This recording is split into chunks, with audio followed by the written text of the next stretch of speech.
నమస్తే అయ్యా. బాబాయ్ గారు మీ పేరండి? నా పేరు కోటేశ్వరరావు. కోటేశ్వరరావు గారు ఏం చేస్తుంటారు? నేనేదో కూలి పని చేసుకుంటారు. ఏంటండి మరి చంద్రబాబు నాయుడు గారు వచ్చి ఒక 7 నెలలు అవుతుంది. ఈ సూపర్ 6 వీటి పరిస్థితులు ఏంటంటారు? ఇంకా చెప్పారు. చేస్తారో లేదో ఎవడికి తెలియదు. గ్యారంటీ లేదు. ఇప్పుడు 7 నెలలు గడిచిపోయింది, 8 నెలలు అయిపోతుంది.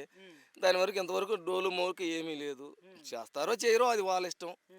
ముందు ప్రస్తుతానికి లైన్లో నిలబడ్డారు, గెలిచారు. అది ఇది చేస్తామన్నారు. చేస్తారో లేదో ఆ భగవంతుడికి తెలుసు, వాళ్ళకి తెలుసు. చెప్పారు, గెలిచారు. అంటే నాకు టైం ఇవ్వండి, జగన్మోహన్ రెడ్డి గారు రాష్ట్రాన్ని అప్పుల పాలు చేసిపోయాడు, నేను సంపద సృష్టించి వీటికంటే ఎక్కువ ఇస్తాను అంటున్నాడు కదా. ఎవరైనా సాధ్యంగా అదే చెబుతారుగా. ఇప్పుడు నేనున్నాను, నన్ను నిలబెట్టండి, రేపు ప్రెసిడెంట్కి వచ్చినప్పుడు రోడ్లన్నీ పోపిస్తాను నేను అని చెబుతాను. తర్వాత నేను చేస్తానో చేయనా దేవుడు ఎరుగు. ముందు నేను చెప్పాను. జగన్ గారు చెప్పినట్టే జరుగుతుందా? జగన్ గారు చెప్పారంటే ఇప్పుడు నాలా అందరు ఉండగా. ఇప్పుడు నేనున్నాను, నేను చేస్తానని చెప్పాను, చేస్తానో చేయనో అది దేవుడు ఎరుగు. ముందుకు బయటపడ్డాను. ఇప్పుడు జగన్ గారు ఉన్నారు, అలా ఏం కాదు. నేను చేస్తాను, నేను ఇప్పుడు కొంతమంది జగన్ గారిని ఏమన్నారు, అమాయకుడు, తెలియని ముఖ్యమంత్రి, ఆయన ఏం చేస్తాడు అని ప్రశ్నించారు. కానీ ఆయన అనుకున్నట్టు ఏదైతే చెప్పాడో అది చేతైన కాడి చేశాడు. కాదు, మీరు ఇందాకలా పలావు అవును. మరి ఇప్పుడు ఇవాళ రాష్ట్రం అప్పుల పాలైంది, దోసుకున్నారని మాట్లాడుతున్నారు. దోసుకున్న రూపాయి వచ్చేవాడికి రూపాయి పెట్టాలా, రేపు 10 రూపాయలు ఇస్తాననేవాడు గొప్ప. ఇప్పుడు ఇవాళ ఆకలి అవుతుంది, నాకు పని లేదు, బాటలేదు, నాకు ఆకలి అవుతుంది, బోబెట్టోడు కావాలా. రేపు బిర్యానీ పెట్టింది ఎవరికి కావాలి? రేపు రాజధాని కడతాను, నువ్వు 5 సంవత్సరాలు కడతావా? కట్టలేవు. 8 నెలల నుంచి నువ్వు ఇప్పుడు ఏం చేయలేదు. రేపు రాజధాని ఆడ కడతావు? నువ్వు అక్కడేం చేయలేవుగా. ఎవరేం చేయాలి?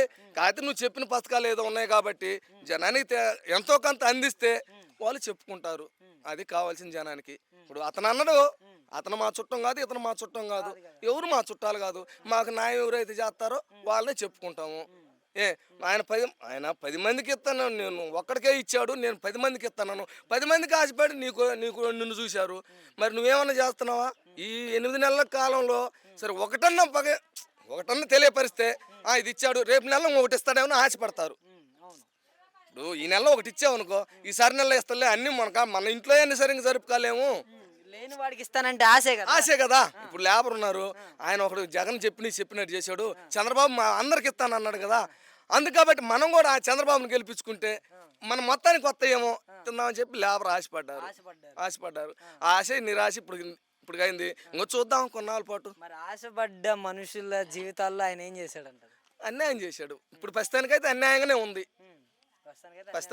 అన్యాయం. రానున్న రోజులు చేస్తేనేమో బుద్ధిమంతుడు అనుకుంటారు, లేకపోతే ఈయన బతుకింత అనుకుంటారు. మరి ఈయన ఎన్నికలప్పుడు బాబు షూరిటీ భవిష్యత్తు గ్యారంటీ అని అంత నమ్మకంగా చెప్పి తర్వాత ఎన్నికలు అయిపోయిన తర్వాత ఆయన క్యాబినెట్లో మాట్లాడారు, మనం పథకాలు ఇచ్చాం, చూస్తే భయం వేస్తుంది అనేసి మాట్లాడారు. దాని గురించి మీరేమంటారు? ఇప్పుడు అందుకే ఇవాళ అన్నం పెట్టకుండా రేపు బిర్యానీ పెడతానంటే ఎవరికి కావాలి అని అడుగుతున్నాం మేము కూడా.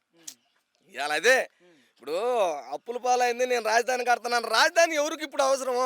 ఇప్పుడు మేము ఇప్పుడు పనులు బాట లేని వాళ్ళు ఉంటారు, వాళ్ళకి ఎంతో కొంత వాళ్ళ ఇళ్ళకి చెందితే రైతు భరోసా ఇవాళ దిగిపోమని చేత కదా, దిగిపోమను అది మొత్తం అమలు చేస్తాడు. మనము ఉప్పు ఉందని అమలు చేస్తుందా?